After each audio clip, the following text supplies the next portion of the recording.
Tere taas, head sõbrad, on parempoolsete podcasti Mis toimub aeg.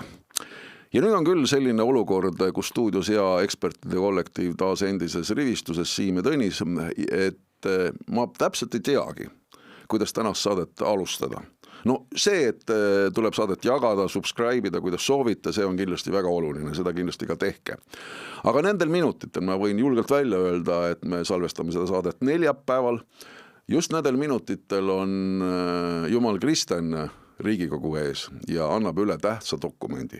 See on Eesti riigi eelarve aastaks 2026. Ma ei tea, kas tuleb nüüd oodilauda, Kristen, sa oled üllas, või pugeda hirmust ja õudusest laua alla. Sest sellist eelarvet Eesti riigis veel ei ole olnud, kus siis eelarve defitsiit on 4,5%, tulude maht tuletan teile meelde 18,6 miljardit ja kulude maht 19,5 miljardit. Härrased, kas see on meie jaoks, Eesti jaoks pidulik moment? Siim, või peame häbi tundma? Kurb on, selles mõttes, et kui need hakata neid fakte nagu järjest kokku laduma, et valitsus ja ka Eesti Pank ennustavad meile järgmiseks aastaks suurt, võrreldes senisega, nulliga kõik, ütleme, seal räägivad 3% ja selles mõttes ikkagi üle tükki ja silmaga nähtavat majanduskasvu. Kas see realiseerub või mitte, see on jälle eraldi teema, et seda nad ennustavad kogu aeg ja me oleme alati nende ennustuse suhtes skeptilised olnud ja naljakal kombel meie siin oleme täpsemini majanduskasvu ennustanud kui kogu see tarkade ekspertide arv seal. Ma tõesti loodan, et ehk siis nüüd järgmine aasta äkki tuleb see majanduskasv. Et samal ajal on majanduskasv ja samal ajal on enneolematult suur puudujääk. Et kuidas need kaks asja kokku käivad? Et kogu aeg meile räägitakse, et kui majandus kasvab, seda räägib veel ka valitsus, et siis tuleb ju tallele panna, siis tuleb koguda. Aga meil on täpselt vastupidi. Siin on nii palju asju, mis on täpselt vastupidi, et eks me võtame need järjest lihtsalt kõik ette ükshaaval. See on, ma arvan, kõige olulisem, et majandus kasvab justkui ennustuste järgi, seda rohkem priiskame. Räägime kärpimisest, kulud jälle kõik kasvavad. Et kõik nagu kogu aeg on nagu mingi vastandmärgiga, me elame mingis kuidagi tagurpidi pööratud maailmas. Mis kärpimisest te räägite, kui teil kõik kulud jälle kasvavad? Me oleme mitte päris kõik üksikud kulud, aga kokkuvõttes ju riigieelarve selgelt jälle kasvab. Ja seda raha mitte mis on eriti oluline, seda raha mitte ei investeerita. Kui võtame nii jubedalt laenu, et siin tihti ka ettevõtjad ütlevad, et me majanduses ikka mõistlik, ettevõte võtab ka laenu ja inflatsioon sööb raha väärtust ja me investeerime selle raha ja siis me saame teenime selle pealt pärast rohkem. Aga meie riigi häda on ju see, et ta ei võta seda laenu mitte investeerimiseks, mitte et ta paigutaks selle raha. Siin Indrek Kiisler, minu nimekaim tõi raadiosaates hea näite, et Rootsi valitsus võtab osa laenu selleks, et anda see eraettevõtetele, kes ehitavad tuumaelektrijaamu. Ehk siis see laen läheb tõesti selleks, et investeerida, selleks, et pärast tulevikus toodab see raha tagasi. Ühiskonnale nagu tervikuna, see investeering on kindlasti tasu vajas, et meil lihtsalt süüakse see raha ära, makstakse toetuste ja palkade tõusudeks laiali. Siis ta ju ei teeni tagasi, et see on nagu oluline vahe, et kui tõesti võtaks laenu investeerimiseks, me ei võta laenu investeerimiseks, me võtame selle ära söömiseks, selle laenu. Ja tõesti see kärpimise pool, et ma vaatasin ka seda valitsuse pressikonverentsi, kui riigieelarvet tutvustati, siis kui see otsus vastu oli võetud. Ja siis ma vaatasin Kristen Michalit seal esinemas ja Kristina Kallast ja otsin, et Kristenil on raske, muidugi peaministri töö on alati raske, aga ühes asjas on tal tohutult vedanud. Tal on see koalitsioonipartner on Eesti 200 ja Kristina Kallas. Sest Kristina Kallas, tõesti, ta lihtsalt ei saa aru, mida ta ei saa sellest eelarve loogikast aru. Muide, see mõni aeg tagasi ma nägin juhuslikult Kristinat ühel sündmusel ja siis ma küsisin talt, kas ta vaatab meie saadet, et me räägime temast väga palju sellest saatest. Ta ütles, et ei, ta ei ole vaadanud. Ma loodan, äkki nüüd on hakanud vaatama, Kristin, ma loodan, sa vaatad. Ma saan aru, ta on hõivatud inimene, aga ta tõesti peaks vaatama, et võt lihtne asi, Kristina, et kus meil nagu pere puhul on ka, et kui sa järgmine aasta kulutab raha rohkem kui eelmine aasta, siis see ei ole kärpimine. Isegi kui sa mõtlesid veel rohkem kulutada, siis see ikka ei ole kärpimine. Et ei ole nii, et ma mõtlesin, et ma kulutan veel rohkem, kulutan vähem, aga ikkagi rohkem kui see aasta, see ei ole kärpimine. Ja Kristina reaalselt ei saa sellest aru. Ta lihtsalt ei saa aru, ta arvab, et kui ta kõiki unistusi ei saa ellu viia, siis see on kärpimine. No ei ole. No Kristina tegelikult pärast ka seda samat valitsuse pressikonverentsi, kui juba sellel teemal sa läksid, siis ju nagu ema lõvi kaamerate ja mikrofonide ees ütles välja. Meie ministeerium, ehk siis haridusministeerium, kärbib kõige rohkem 88 miljonit, sõbrad. See on suur summa, me oleme võtnud selle tule enda peale, aga me samas tõstame õpetajate palkasid ja kõike muud teeme seda meeldivalt. Tõstame raha innovatsiooniks, tõstame õpetajate palkasid. Meie oleme need, kes kärbivad riigis 88 miljonit. Ta lihtsalt ei saagi aru ja selles mõttes on hästi mugav Kristinil lükatada kõigi, ta teeb selle nagu musta töö ära. Musta töö täpselt teeb ära. Ta nagu propagandaminister Kristinil, kes räägib kõik need rumalused ees ära. Aga Tõnis, kuidas sinul on? Kas läheksid lipuga Toompeale Stenbocki maja ette ja karjuksid, või nüüd Rüütelkonna maja ette ja karjuksid hurraa, et hästi tehtud, või põgeneksid sa ka ikkagi selle eelarve, ütleme siis loogikat nähes parem Eestist ära? Ma ei kutsusid üles põgenema, aga lihtsalt. Migreeruma ei hakka, tuleb vastu pidada, aga selle eelmise teema õpetuseks, et me võib-olla, ma olen lugenud, et Eesti 200 on hakanud endale siin kuulnud, et nõunikke palkama, et võib-olla räägime sellest hiljem eraldi, aga et siis võib-olla soovitus siin Eesti 200-le, et palgage Kristina Kallasele üks inimene, kes natukene numbreid tunneb ja rehkendada oskab, et võib-olla neil seal erakonnas väga palju ei ole, et kunagi vist Joakim Helenus saadeti minema, aga leidke siis, võtke nõunikuks üks inimene, et selline tõsine soovitus Eesti 200-le, aga enne kui riigieelarve juurde minna, et võib-olla ma alustaks sellest majanduskasvu teemast, et sel nädalal siis nii-öelda tuli ju ka uudis, et Eesti Pank järjekordselt korrigeeris enda selle aasta majanduskasvu prognoosi, mis neil oli esialgu seotud 1,5 peale ja siis nüüd toodi seda alla 0,6 peale, et seda mustrit me oleme siin vist nagu 3 aastat näinud ja tihti ka nagu kommenteerinud, aga ülejäänud osa sellest Eesti Panga majanduskasvu kommentaarist oli võib-olla isegi nagu huvitavam, et nad siis korrigeerisid kõrgemale järgmise aasta majanduskasvu prognoosi 2,6 pealt 3,2% peale. Ja Eesti Pank ütleb ka, et miks nad seda teevad, et nad näevad, et valitsus siis nagu ka eelarve kaudu tahab suunata rohkem raha tarbimisse ja teha seda eeskätt laenuraha arvelt. Ehk mõtleme nüüd korra, et see on sellisel moel paljud riigid on seda nagu teinud, sellisel moel saab tekitada lühiajalise majanduskasvu efekti, et sa võtadki nii-öelda nagu laenuraha sisse või mõned riigid, ütleme, kes saavad raha trükkida, siis trükivad raha, ütleme, pumpad seda nagu lühiajaliselt intensiivselt tarbimisse ja sealt kaudu siis nii-öelda saad nagu numbrid üles, et Hiina ilmselt on olnud kõige eeskujulikum jutumärkides majanduskasvu ülesse pumpamisel, seal on vist erinevate Hiina regioonide vahel isegi olnud selline sotsialistlik võistlus, et kes suudab kõrgemat majanduskasvu näidata ja siis selleks on peamiselt kasutatud selliseid eelarvevahenditega manipuleerimisi, on ehitatud neid nii-öelda tondilinnu, kus keegi sees ei ela ja nii edasi, ütleme, et see on samasugune muster, et tegelikult kui me räägime nii-öelda nagu majanduskasvust, siis me ütleme, hea on see, et natukene nagu taristuinvesteeringuid suurendatakse järgmisel aastal, aastal, aga peamiselt loodetakse majanduskasvu ikkagi jah, nii-öelda nagu tarbimise üles pushimisest. Tegelikult majanduskasv, mida Eesti vajab, on see, mis põhineks erasektori investeeringutel, erasektori tootlikkuse kasvul, erasektoris toodetud teenuste ja toodete ekspordil. Et see on nagu jätkusuutlik majanduskasv, mis toob meile riigisüsteemiga nagu raha juurde. See, et kui me võtame korraks valimiste-eelsel aastal kõvasti laenu, lükkame nagu selle raha nagu kiiresti nagu tarbimisse, see on hästi lühiajaline, see ei püsi.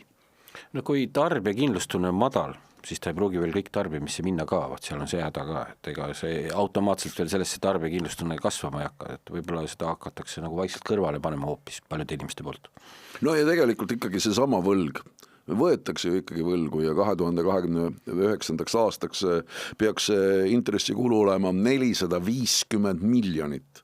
Ja küll meid on kiidetud, et me oleme väga madala laenu, et meil Eesti riik on tervikuna võtnud väga vähe laenu, et see on täiesti nagu lubatud piires kõik, aga see tegelikult ju kasvab, kogu aeg kasvab ja selline ütleme täiesti jube prognoos 29. aastaks ees meid ootamas. See ei ole sugugi absoluutseltki hea.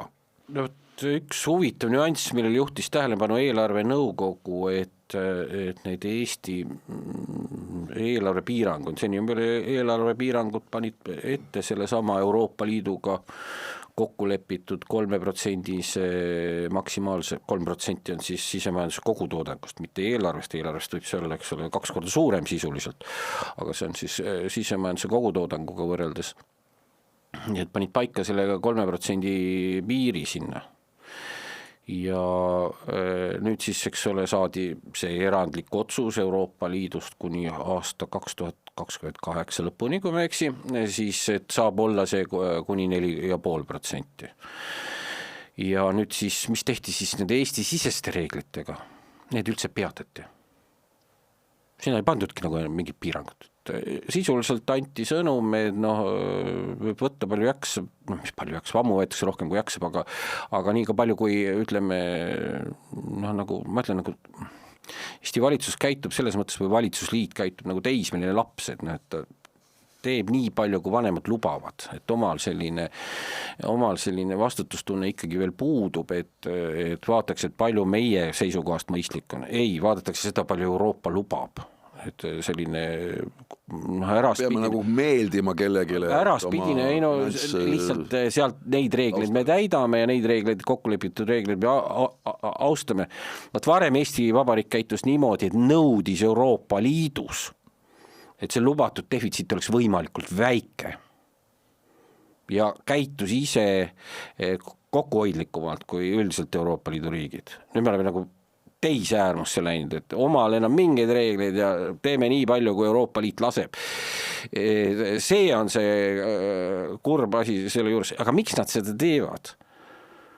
Sellepärast, et varsti tuleb vastu võtta, aeg läheb ruttu, aasta läheb mööda ja siis tuleb vastu võtta 2027. aasta riigieelarve.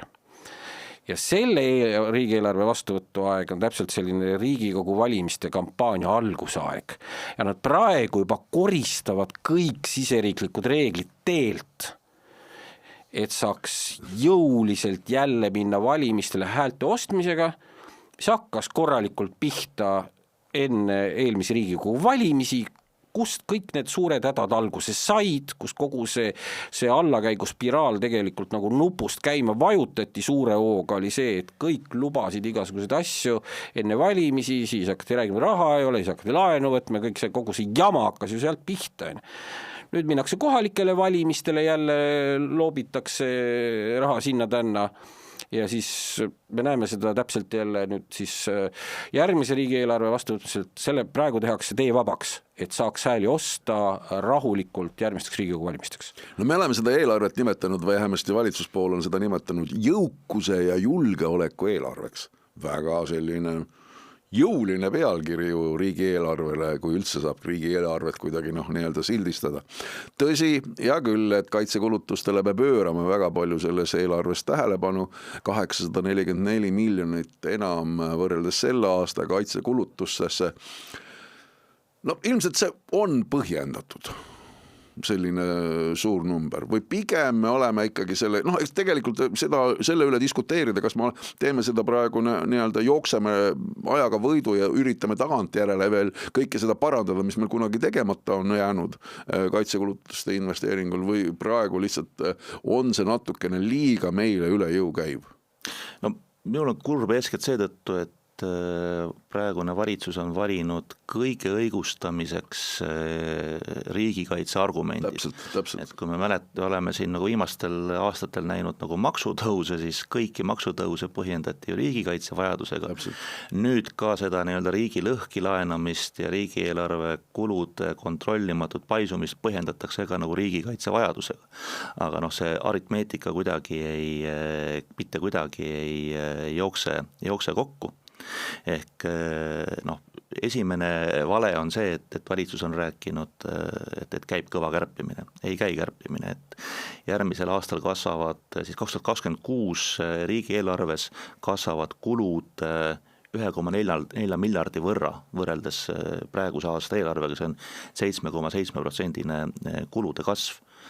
Aga sellest kasvust ainult alla 50%, 47%, 845 miljonit tuleb riigikaitsekulude kasvust. Ülejäänud kulude kasv tuleb igalt poolt nagu mujalt, silma paistavad kõige rohkem Sotsiaalministeeriumi valitsemisala, silma paistavad ka haridusministeerium, silma paistab sisevaldkond, kus tõstetakse siis palkasid ehk nagu otsesed valimiseelsed lubadused, millega Reformierakond ja tema koalitsioonipartner üritavad siis minna nii-öelda kohalikel valimistel hääli püüdma. Kõik need nii-öelda Sotsiaalministeeriumi valdkonnas, kõik need nii-öelda indekseeritud kulude kasvud, mis puudutavad pensione, mis puudutavad toetusi, sealt tuleb tegelikult see riigi kulude üpris üüratu kasv järgmisel aastal. Et tegelikult on nagu alatu sildistada seda riigikaitse argumendiga, et ma saan aru, et see on ka nagu üks põhjus, mis on toonud kaasa siis riigieelarve nõukogu meelehärmi, et Peeter Lõhmus, kes seda juhib ja on nagu eeskõneleja, et kui me mäletame, siis viimastel aastatel on ta olnud pigem valitsuse poliitika suhtes nii-öelda leebe ja mõistlik, et siis nüüd viimasel nädalal on Peeter Lõhmus välja öelnud vist nii karme sõnu, mida ma tema käest ei ole varem kuulnudki. Üks oli seesama nii-öelda Eesti riigi enda eelarve piirangutest loobumine. Tegelikult käib ju manipuleerimine ka Euroopa Liidu selle nii-öelda ajutise eelarve piiranguga, et see nii-öelda riigieelarve võla kasv 4,5% SKP-st, see on mõeldud otseselt just, see on nii-öelda sihitud kõrvalekalle, mille eesmärk ongi finantseerida investeeringuid riigikaitsesse. Eesti on tegelikult võtnud selle protsendi nii-öelda nagu kasutusele, aga finantseerib sellega valimiseelseid lubadusi ja senise priiskava poliitika jätkamist. Nii et sellel kõigel loomulikult on ka tulevikku nagu vaadates hind, et kui me rääkisime sellest samast riigivõla nagu kasvust siis, ja nagu prognoosidest, siis kui majanduskasvu prognoosimisel on meil siin Rahandusministeerium olnud nagu tavaliselt väga eesrindlik, isegi optimistlikum kui Eesti Pank, siis riigivõla mahu kasvu prognoosimisel näiteks lähevad Rahandusministeeriumi ja eelarvenõukogu prognoos lahku. Riigieelarve ja siin ei ole nii-öelda Rahandusministeerium optimistlikum, vaid tema prognoosib siis mõõdukamat riigivõla kasvu. Eelarvenõukogu näeb, nii-öelda prognoos on oluliselt nagu pessimistlikum ja näeb ette seda, et meie riigivõlg kasvab siis siin 17,5 miljardile aastaks 2028, mis on juba 30% ehk isegi kolmandik Eesti SKP-st. Et noh, see on tegelikult see reaalne olukord, kus me täna elame. Aga kui rääkida ikkagi sellest jõukuse poolest, Siim, sa natukene sellel ka ennist peatusid, siis kui rääkida ja tuua siia näiteks numbreid, siis mida siis on siis prognoositud riigieelarves, et jääb ära tulumaksu tõus, tulumaksumäär jääb samaks 22%-le, maksukoormus väheneb 1,4% punktile, jääbki alles 780 miljonit eurot. Ehk see on see sama jõukuse meile tooja, siis seesama klausel, mis siis peaks meie heaolu parandama.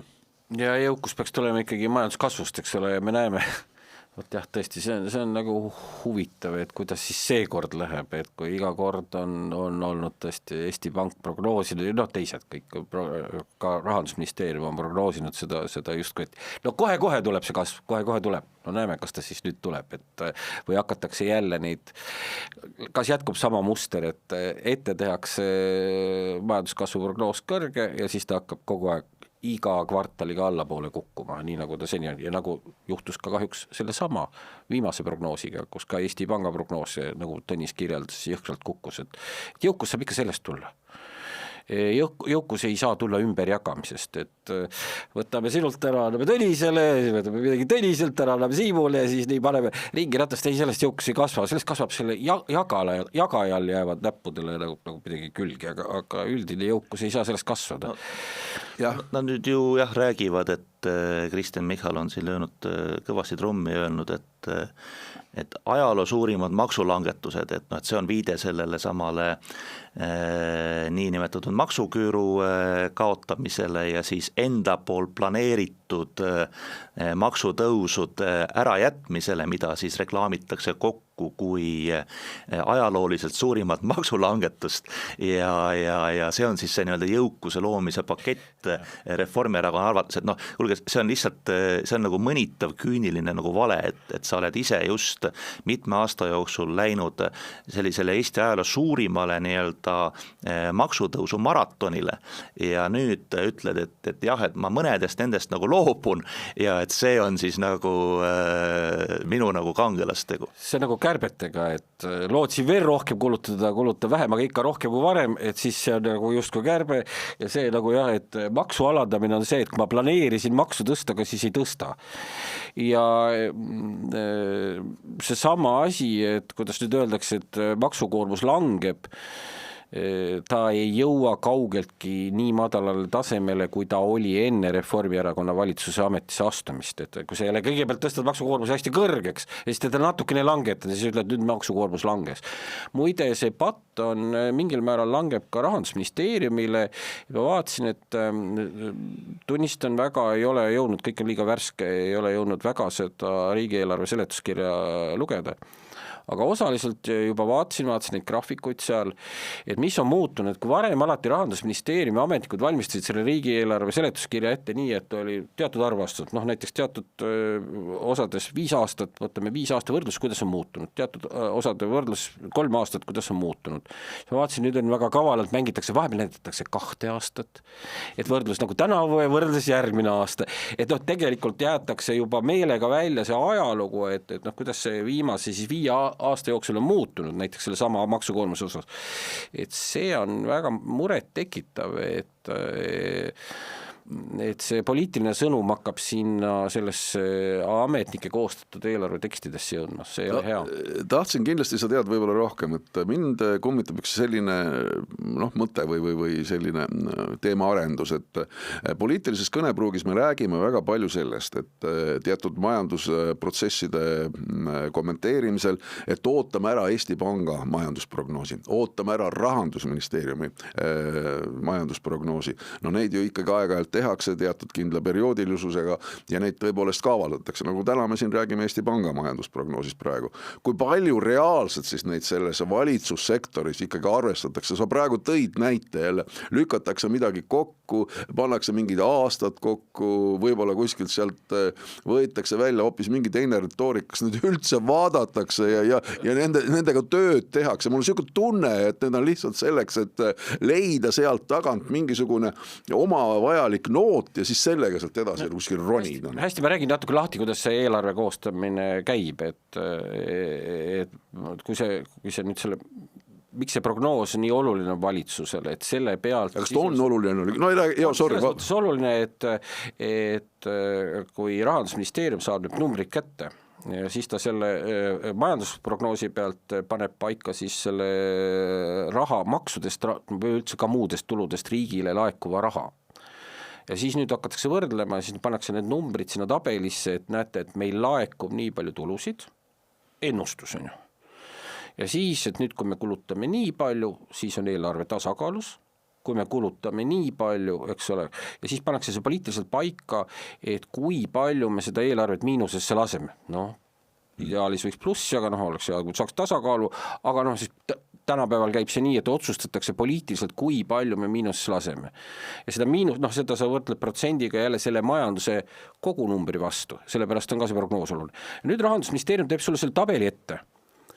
Ja siis tulevad ministrid valitsuskabineti istungil, mis on kinnine, mitte see tavaline istung, see kabineti istung, kinnine, siis vaatavad otsa, sisuliselt poliitiliselt juba enne ka natuke kaaludes, kui palju me miinusesse, ja siis vaatavad seal tabelis, et kui laseme, eks ole, 3% miinusesse, siis tekib nii palju lisaraha. Laseme 4% miinusesse, tekib nii palju lisaraha.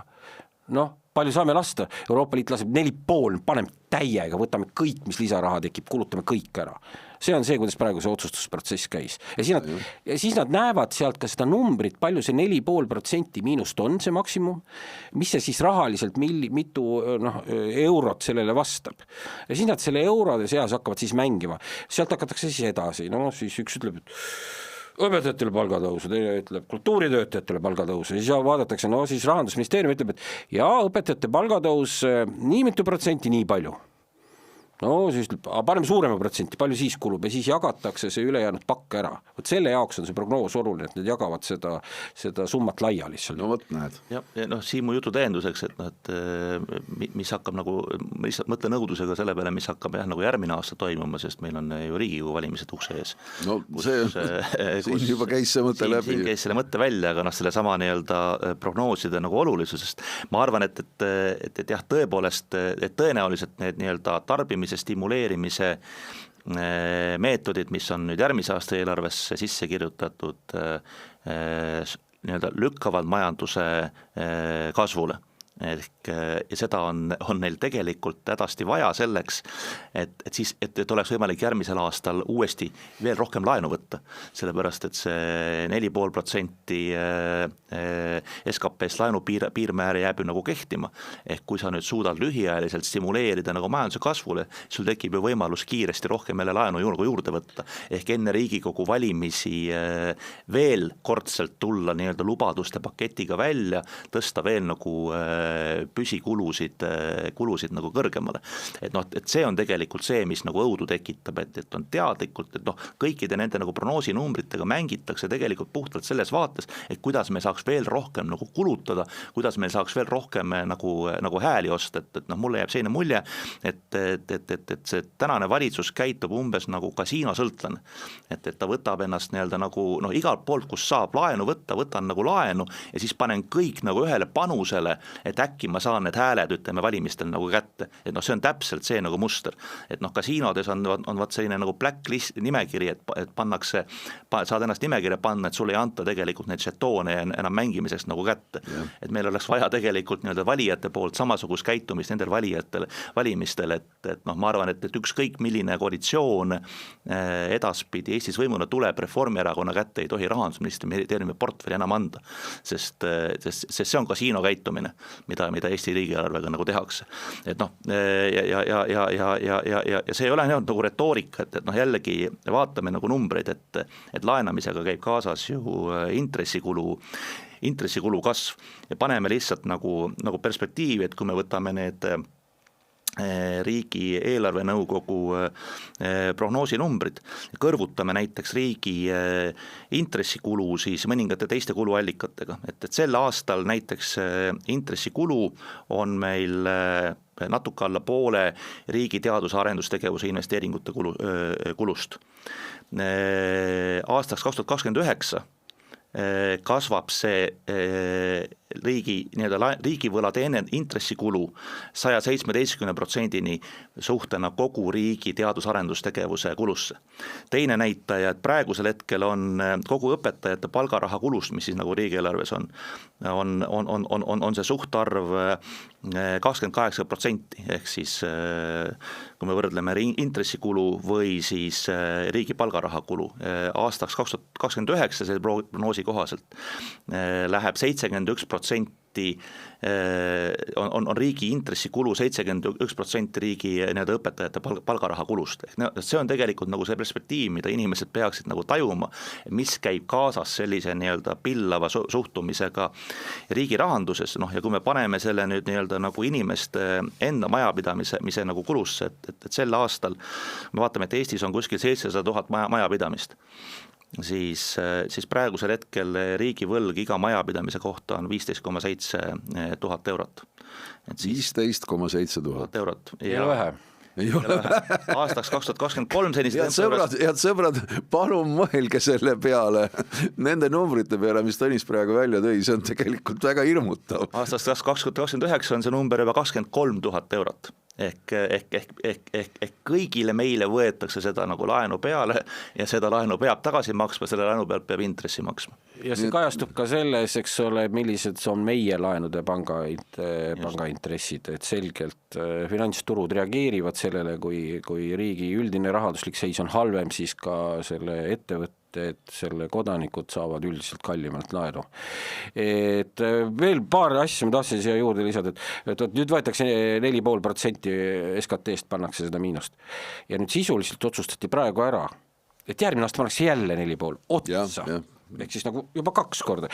Et minul oli lootus, et kui esimesed signaalid tulid ka ajakirjanikelt, kes seal ka mitteametlikult räägivad valitsuse liikmetega, et kuidagi oli tunne, et nad päris seda 4,5 täis ei tee. Vaata, oli ju sellised jutud, et et võib-olla seal kuni 4 ja enam vähem ja et just see samast loogikast, et riigikaitsekuludeks ei ole vaja nii palju miinusesse lasta. Et lasevad vähem. Aga ei, otsustasid ära, et paneme täie gaasiga nagu lõpuni ja Riigikogu valimisteni välja. Et see on see esiteks kurb signaal.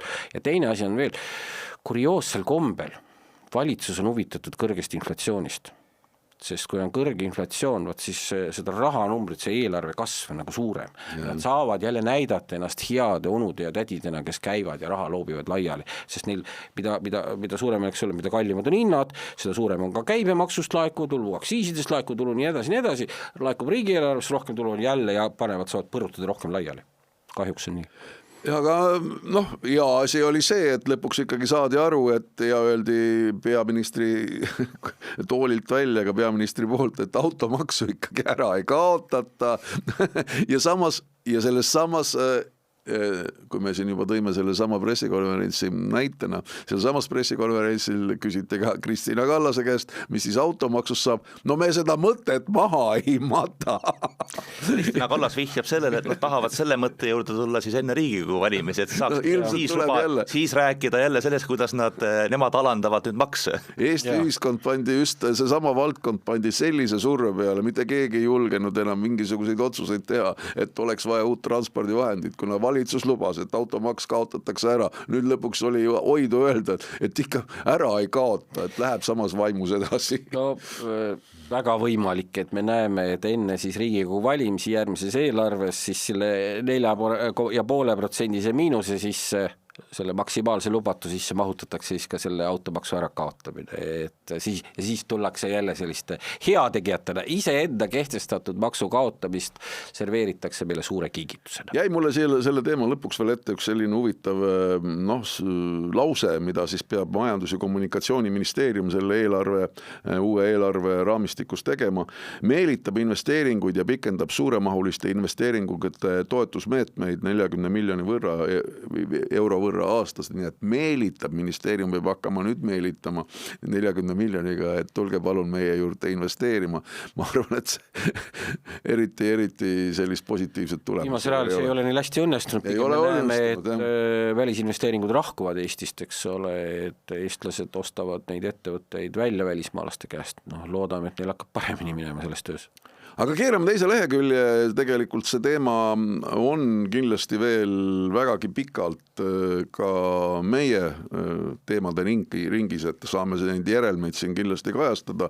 Tõnistasin välja täpselt selle numbri, mida siis Eesti iga majapidamine peab lisaks maksma. Nad vaatavad oma sellist igakuist budžetti või eelarvet ja teavad täpselt, kus vaja ja kui palju on vaja näiteks korterilaenu maksta või mingit muud maksu maksta ja ei arvesta sellega, et sõbrad, tegelikult teil on veel hulka suurem kirves õhus, mida te kogu aeg peate maksma. Üks maks, mis tuleb kindlasti ka ära maksta, on maamaks ja selle teine osa tuleb ära maksta 1. oktoobriks, nii et mõne päeva pärast on see tähtaeg ja eks tegelikult selle üle kirumist ja kurtmist ole olnud ka piisavalt ja tegelikult on omavalitsused siin ka omad sellised toetusmehhanismid või õlad alla pannud, kes kuidas, kui palju on saanud. Ma maksan selline asi siis tegelikult, mis väga palju kindlasti kirgi kütab, selle suurus eelkõige, aga võib-olla ma kardan, et väga paljud inimesed ei ole sellest mehhanismist tegelikult aru saanud, et kuidas see asi siis ikkagi käib. Siim, sa oled nagu asjaga rohkem kursis, et kuhu me oleme selle maamaksu või maa maksustamisega siis jõudnud ja milline see olukord siis tänasel hetkel on? Üks asi, milles siin viimaste aegade valitsusi võib kiita, on see, et saadi siis ära tehtud see maa hindamine, et maamaks mingilgi kujul vastaks sellele, et kui kallis see kinnisvara on, eks ole, et meil aastaid see üldse ei muutunud. See oli selline poliitiliselt tundlik teema, et kui mõnede maatükkide väärtus on meeletult muutunud võrreldes selle varasema hindamisega, eks ole, et kuhu on nagu elamurajoonid arenenud, ärirajoonid arenenud, mida parem koheldi lihtsalt mingi tavalise põllumaana või metsamaana. Ja see muudatus tehti ära ja sinna tehti tegelikult väga mõistlik selline erakondade ülene kokkuleppe juurde, et selleks, et kellelgi nüüd see pauk, ma ei tea, maamaksu tõus ei oleks 10-kordne, ma ei tea, 20-kordne, ma ei tea, mis seal maksimaalsed võivad olla, et tehakse selline vaikne üleminek, et 10% aastas võrra võib siis seda maaomanikule seda maamaksu tõsta. Nüüd, mida tegi siis see koalitsioon, kui veel sotsid ka veel olid, ütleme, aga sisuliselt ikkagi Reformierakonna valitsus tegi siis seda, et kõigepealt võttis maha selle 10% tõusu piirangu. Omavalitsus võib tõsta kohe 100% peale. Kohe, et selle maksimaalse šoki kohe ära panna, selle raha ära võtta. Ja ta võib seda kasutada. Sellega lükati, eks ole, see nii-öelda must töö lükati siis nagu keskvalitsuse pealt, omavalitsuste pealt, et aga teil on ju võimalik raha võtta küll, et mis te kordate siin, et teil raha vähe, võtke tõstke maamaksu. Öelda, et ei. Ma käisin muide ühes debatis vaidlemas ka Võrklaeva, kes oli selle hetkel rahandusminister, et te ju sisuliselt tõstate maksukoormust. Ei, meie ei tõsta midagi. Need omavalitsused tõstavad, meie ei ole head. Lihtsalt, aga tegelikult nad ju suruvad peale, et sul on ju sealt võimalik raha võtta, et miks sa meie käest tuled küsima. Aga selle kõrval, sellest räägiti päris palju, sellest 10% tõusupiirangu kaotamisest, siis aga jäi tähelepanuta üks teine asi, et sellega seoses muudeti, ma ei tea, kuidas poliitilised jõud ka Riigikogus selle nii täiesti üldse märkamata neil see jäi, et nad sellest juttu ei teinud, muudeti ka kodualuse maamaksu kompenseerimise põhimõte. Ehk see on siis kodualune maa on siis see, kuhu su elukoht on registreeritud. Mis võib olla igal inimesel üks, et sa ei saa. Kui sulle kuulub, ja minu arust on see nagu mõistlik põhimõte, et kui sulle kuulub seal erinevad kinnisvara, erinevaid kortereid, mida sa veel üürid välja, saad seal tulu, et siis selle pealt maksad nagu täisrauaga maamaks, minust normaalne. Aga siis see, kus sa elad, tihti inimene on selle oma kätega veel, meil on väga palju inimesi, kes on selle oma vaevaga selle oma kodu üles ehitanud, et siis seal nad saavad vabastus selle koha, kui nad nagu päriselt seal elavad. Nüüd see vaadati ka ringi, tehti seal muudatused, kui varem üldiselt inimestel on teada, et kuni 1500 ruutmeetrit seda maad linnades saab maksuvabastus kodu all ja see oli riiklik vabastus, kuni 2 hektarit siis hajaasustus. See muudeti ära, tegelikult see enam ei kehti ja paljud inimesed seda siiani ei tea. Nüüd on nii, et seaduse järgi kohalik omavalitsus otsustab, kas ta üldse teeb seda kodualuse maa maksuvabastust ja saab seda teha siis kuni 1000 euro ulatuses, mis ma möönan on väga suur summa, et enamus ilmselt lähevad ilusti lahedalt selle maamaksu alla, et kellel juba kuulub tõesti rohkem, las ta siis maksab ka. Aga trikk on selles, et nüüd omavalitsus peab siis 1. oktoobriks teatama iga aasta ette. Ta saab esiteks iga aasta sellega mängida, pidevalt muuta. Kui enne oli seadusega paigas, kodualune maa maksuvaba, sa teadsid, sul oli kindlustunne, siis nüüd omavalitsus saab sellega iga aastaselt mängida. Ta saab kuni 1000 eurot saab teha. Võib 100 teha, võib 50 teha, võib 20 teha, ise vaatavad, palju teevad ja siis iga aasta 1. oktoobriks teatavad järgmise aasta kohta Rahandusministeeriumile. See on siis iga kord võib seda muuta iga-aastaselt. Nii et ma tahan öelda, et Eesti elanikud ja korteriomanikud, maaomanikud, olge väga tähelepanelikud, mis sellega toimub. Mis toimub teie omavalitsuses, et siin on tulnud välja selgelt näiteks Rae valla juhtum, kus nad otsustasid, et nad ei annagi mingit kodualuse maamaksuvabastust.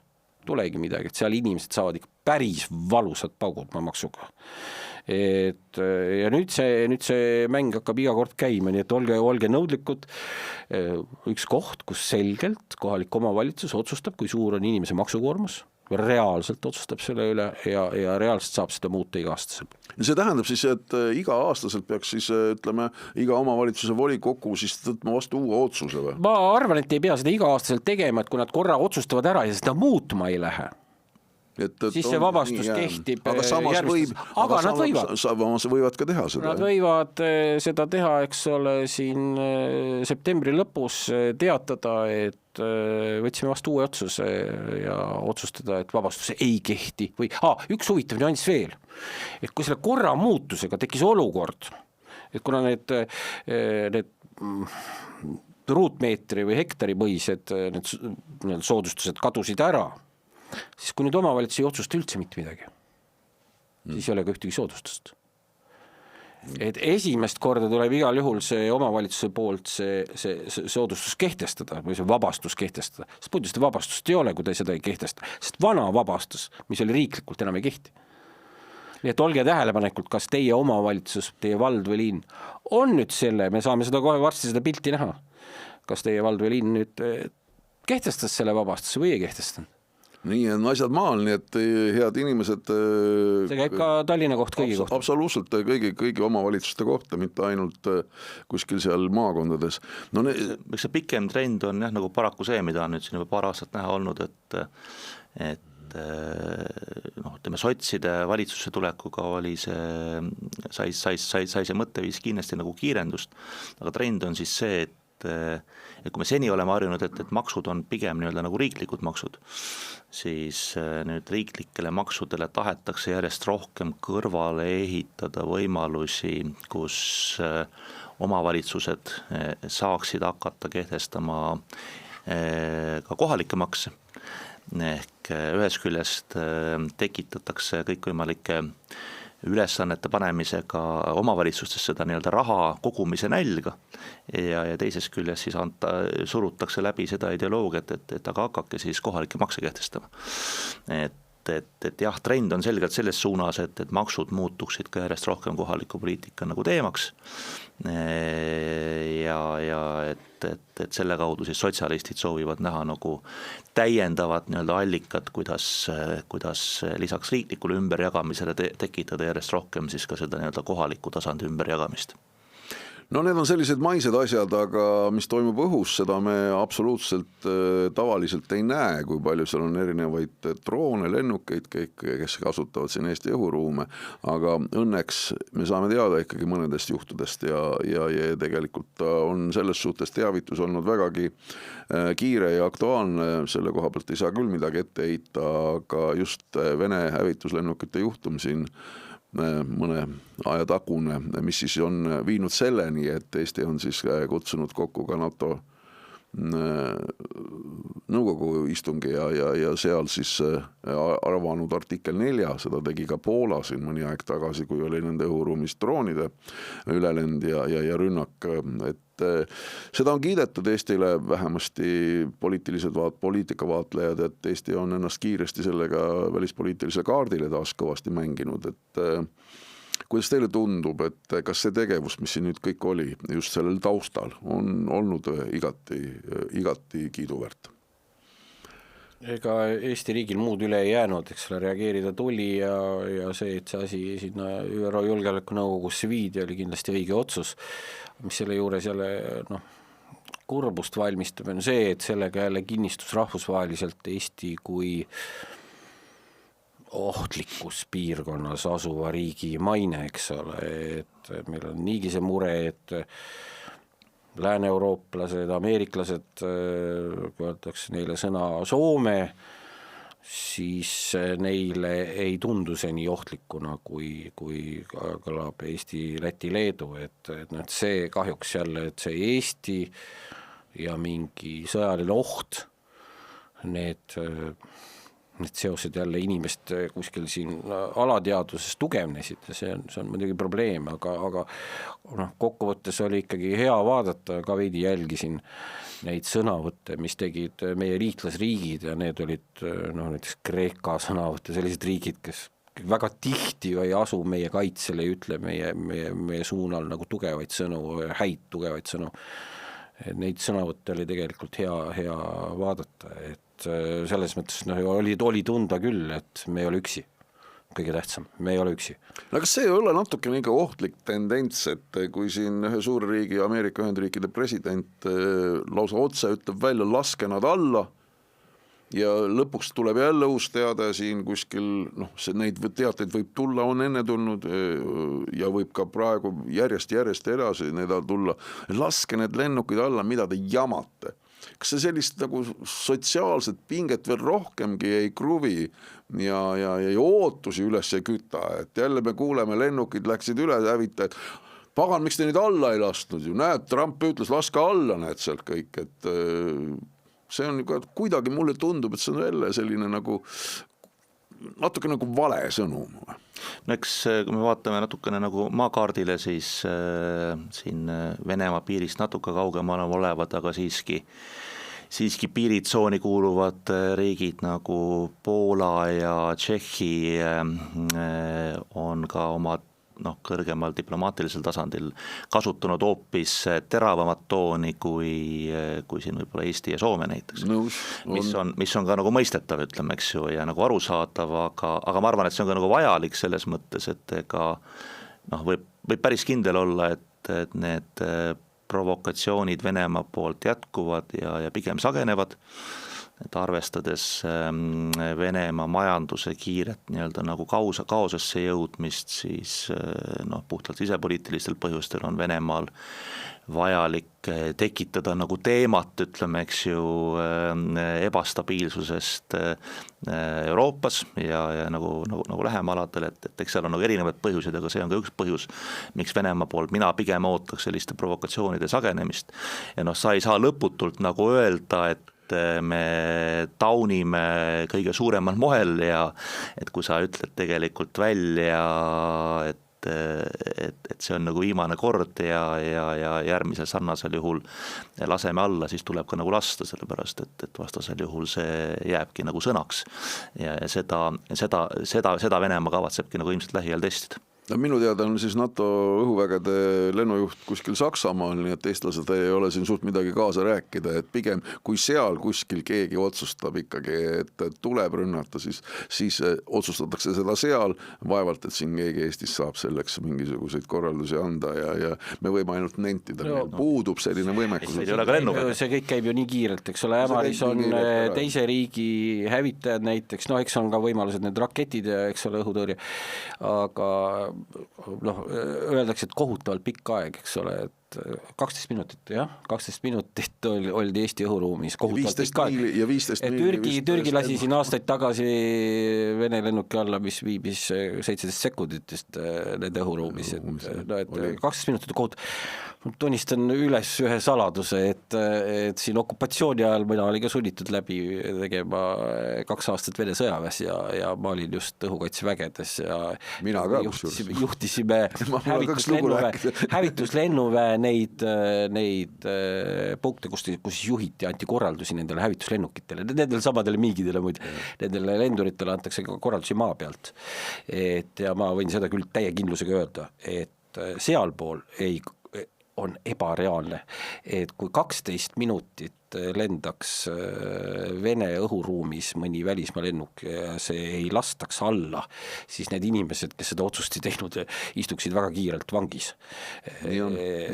Seda koheldakse riigi reetmisena, et siin me oleme väga, väga paindlikud selles mõttes ja ilmselt on see kõik väga hästi läbi kaalutud ja ma olen Tõnisega väga nõus, et Venemaal on seda konflikti vaja sisepoliitilistel põhjustel, näidata, et meid või ümbritsevad vaenlased, me peame siin kokku hoidma ja koos olema, kõik siin ei tohi siin valitsustega Putinit kritiseerida, sellepärast, et me peame kokku hoidma, meil on väga suured ohud ümberringi, kus ma küll ei tahaks olla, ma ei tahaks olla nende Vene lendurite nahas, kes seal siis nagu saadetakse selleks ohvriks või söödaks sinna NATO õhuruumi, et see No Venemaa teemadele siin jutt juba läks, aga tundub, et siin on ikkagi juba pikalt soojendatud oma rinnal ka ühte kodumaa poega, kes kuidagi ei taha aru saada, et Venemaa on agressor, ma räägin Eesti Jalgpalliliidu presidendist Aivar Poolakust, et 10. septembri Pealtnägija siis tõi välja sellise kurva tõe, kus siis avameelselt president räägib sellest, et tema UEFA ehk siis Euroopa kõige kõrgema jalgpalliorganisatsiooni esindajana,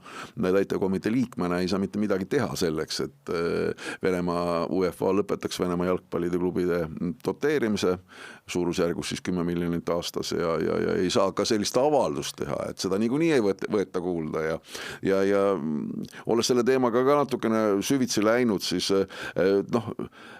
jalgpalliliidu selline retoorika selles suhtes on see, et UEFA minu 77 liikmest vist ainult mõned on üksikud selle poolt, et Venemaale nagu survet avaldada, et Venemaa sealt välja heita.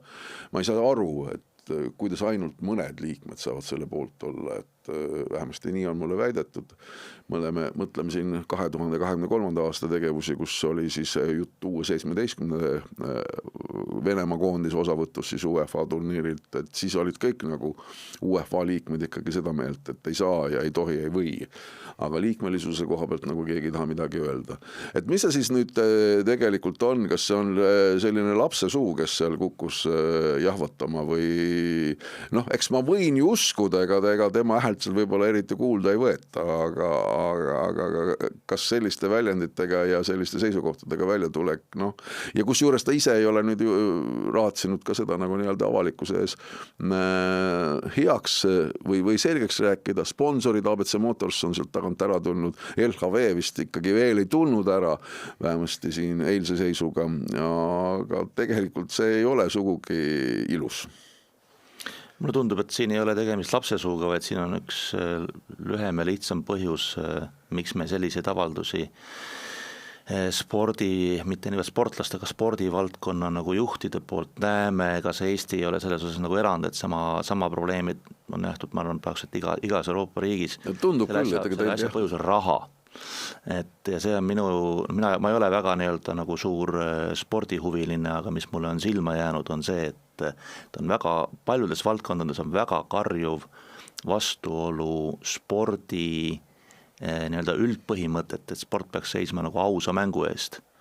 Ja siis nende inimeste vahel, kes on sattunud juhtima erinevaid rahakaid spordiorganisatsioone, kes on tegelikult moraalselt täiesti korrumpeerunud tegelased, et neid skandaale on ka tegelikult nagu Euroopa ja maailma suurte spordiorganisatsioonide juhtkondades nagu olnud, et see on lihtsalt nagu fenomenaalne ja minu meelest nagu kahjustab nagu kogu valdkonna ja kogu spordi mainet, et moraalselt korrupeerunud inimesed, kelle elus on ainult üks mõte, kuidas saaks tegelikult võimalikult palju endale seda mammonat kokku kraapida, satuvad siis tegelikult suurte spordiorganisatsioonide juhtideks nii siseriiklikult kui nagu rahvusvaheliselt ja loomulikult, kui nad on seal nagu rahakoti juures, siis nad tegelikult lihtsalt naturaalselt, ütleme seda välja, ostavad ära endale selle autoriteedi, jagades raha nii-öelda erinevatele spordiklubidele, kellel on kogu aeg nagu puudus millestki,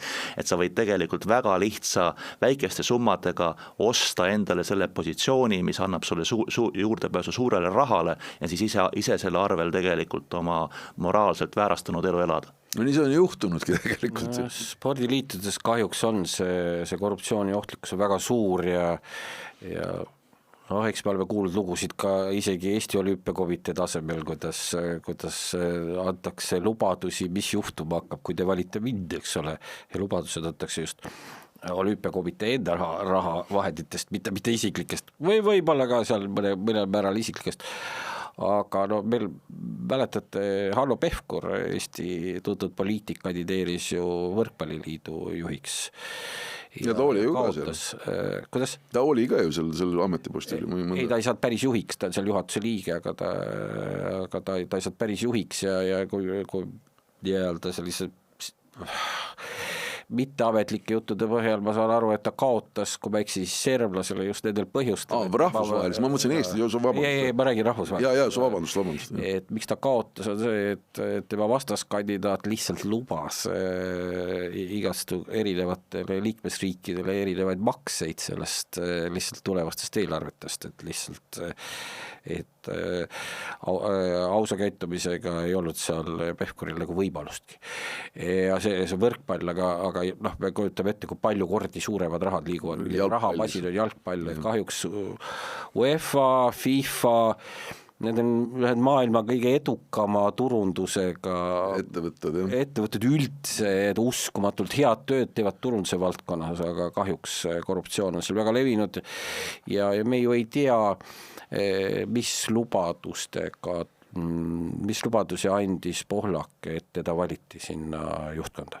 No täpselt, me ei tea seda, aga kui öelda, et lõppu siia, et sport, sa oled üllas, siis see alati nii ei ole ja sama ei saa kindlasti öelda ka poliitika kohta, et sa oled üllas, sest et viimased päevad on näidanud, et meie lugupeetud Riigikogu esispiiker on asunud hoopis huvitavat rada käima, ehk tegelikult rada, mis on ette tammutud juba tema hea sõbra, välisminister Margus Tsahkna poolt ja kes siis katsetas sellist YouTuberi versiooni India visiidil, mille eest ta sai kõvasti vastu näppu, nüüd siis Riigikogu esimees Lauri Hussar, vähe sellest, et koduloomi kodus paitab ja kassikesi, kutsukesi, aga nüüd tuleb paitada ka Desiree Mummi pead, kes on siis võetud nagu nii-öelda õuelaulikuks sinna, et no kuidas sellist käitumist siin vahetult enne valimist hinnata, et 4 aastat ei olnud või tükk aega ei ole Hussaril olnud vaja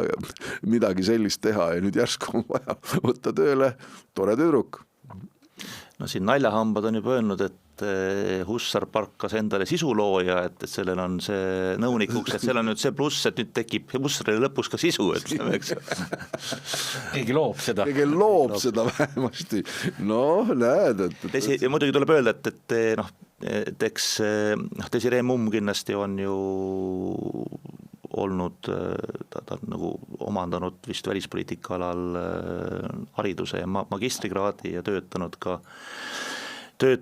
ka varasemalt just välispoliitikat puudutavates nagu ametites, et võib-olla jah, tema see nii-öelda nagu nii-öelda seltskonnameedia sisu ja see, mida ta nagu igapäevaselt teinud, ei lähe nagu kokku, et ma arvan, et võib-olla ei peakski nagu niivõrd palju nagu temast rääkima, kuivõrd siis jah, nii-öelda Lauri Hussar on see, kes on siin rambivalgusesse jõudnud. Ja olgem täpsed, et see ametikoht on abiametikoht, et abi siis teenindab külalisi ja kui külalised tulevad, siis võib-olla seal kohvi vaja pakkuda või midagi nii, aga mina isiklikult ei tunne Desiree Mummi niimoodi, ei ole üks ühele taga rääkinud, ma ei tea, kas Tõnis on, aga selge on see, et tal on väga tugev poliitika huvi ja ma arvan, et ühel päeval on tegu Eesti poliitikaga, ma ei tea, Riigikogu liikmega või midagi taolist, ma arvan, et tal huvi on ja ta sinna välja jõuab. See oleks igati tubli, kui see nii oleks, jah, et võib-olla ma alahindame, tõepoolest siin. Et eks jah, varem tulid poliitikud tihtipeale tulid ajakirjandusest, aga nüüd võib-olla rohkem hakkavadki tulema sealt sotsiaalmeediast, et miks ka ise endast mitte, aga jah, kogu see Hussari kaootiline tegevus seal juures, me ilmselt ei jõua täna rääkida tema ettepanekutest, kuidas parlamendi liikmeid seal piirata nende tegevust kriitilistel ajahetkedel. Et see mingi tohutu segadus vaatab vastu sealt kogu sellest Hussari kabinetist. Ja küll, aga soovime Desiree Mummile jõudu ja jätku, aga ma usun, et kõige põhilisem tööriist tal praegu vähemasti saab olema ikkagi mobiiltelefon, millega siis lugupeetud Riigikogu esimehest teha pilte, ilusaid toredaid panna sotsiaalmeediasse. Ja ta ju oskab seda, eks ole. Absoluutselt oskab, ma olen sellega täiesti veendunud, tunnen teda isiklikult ja väga tubli tüdruk on. Aga on olnud ka veel ühed pildid siia lõppu, millest tahtsin rääkida, kummuli keeratud ühest kaubikust, mitte ainult Tallinnas, aga saan aru ka Tartus ja teistes linnades. Mina, kui seda kaubikut, mina ei teadnud sellest midagi. Vaatasin seda pilti esimest korda, ma mõtlesin huvitav, kes see kõva vend oli, kes julges seal kuskil Liivalaia tänaval kaubiku külje peale või katuse peale keerata. Huvitav, kus ta sai selle põrke, et ta niimoodi katuse peale lendas. Et see oli mu esimene emotsioon. Mida te siis korraldanud olete seal? Liivalaia tänaval, saan aru, et teil on natuke ikkagi seos selle ütleme välja siis kampaaniaga. Ja loomulikult on see parempoolsete sõnum ja et sõnum kohale viia, selleks on vaja reklaamikandjat, nagu öeldakse ametlikus keeles ja ei ole otseselt minu autorlust sellel ideele, aga ma väga kiidan parempoolset kampaaniatiimi, kes selle idee püsti on pannud ja ära realiseerinud, et see on leidnud palju tähelepanu konkurentide poolt, kes üritavad selle kuidagi ära kasutada, enda kasuks tööle panna, aga omavahel tunnustavad, et väga hea reklaam, et ma loodan, et parempoolsete kampaaniatiim on saab mõne kuldmuna või mõne muu ägeda turunduse auhinna see aasta selle teo eest. Kuluks küll ära, lihtsate vahenditega väga mõjusad asjad, ütleme niimoodi. Tahtsid Tõnis siia ka veel lisada, sina kaubikus ei olnud, kui see üle kaela käis? Kaubikus ei olnud, aga eks ma tema sinna sattumisest teadlik loomulikult olin, et kaubik, kes see sõitis siis? Kaubik ei jää ainult Liivalaia tänavale, kaubikud on 3 ja nad ilmuvad välja veel nii mõtmeski kohas kuni enne valimisi, et kes tahab seda nagu jäädvustada, siis kutsun üles lausa, et minge sinna kaubiku juurde ja tehke pilti ja pange see pilt enda sotsiaalmeediasse, mis enne sotsiaalmeediast rääkisime, et see on võimalus igale meie kuulajale, et kirjutage enda mõtted sinna juurde, mida te sellest kaubikust või Eesti majanduse olukorrast nagu arvate ja jagage seda sotsiaalmeediasse. Oleks meil sõnum ikka see, et oleks meil vähem makse ja rohkem vabadust ettevõtjatel, siis oleks meie majandus paremas seisus.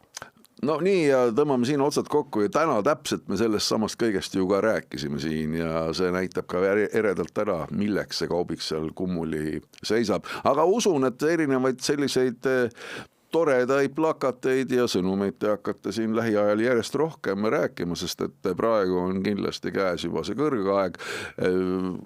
Kandidaatidel on numbrid teada ja neid kindlasti hakatakse siin igal pool levitama, millisel moel, eks seda saate siis näha. Meil oleks kindlasti hea meel, nagu ma siin saate alguses juba ütlesin, jagage seda saadet, kirjutage meile endiselt, mis toimub, et parempoolsed.ee ja tuleme tagasi juba siis 2 nädala pärast, aga rõõmsat sügist teile kõigile, aitäh!